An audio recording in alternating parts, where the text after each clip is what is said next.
اللہ نے نماز کو کیوں فرض کیا ہے؟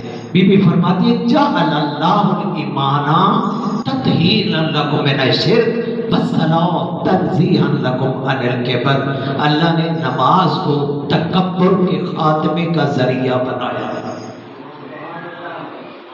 اگر ہم نماز پڑھتے ہیں، نماز اور احکام عبادت کا خیال رکھتے ہیں، نماز پڑھتے ہیں، آداب نماز کا خیال رکھتے ہیں، نماز پڑھتے ہیں اور نماز کے مقصد کو سمجھتے ہیں، تو یقین کیجئے یہی نماز الصلاۃ معراج المؤمن، یہ مومن کی معراج بن جاتی ہے۔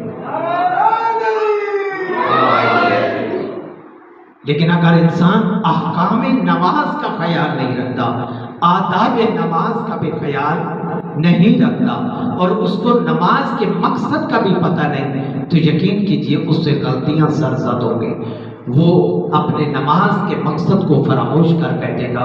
کیونکہ قرآن پاک نے یہی بات ہمیں سمجھائی ہے۔ قرآن نے کہا ہے نماز کا مقصد کیا ہے؟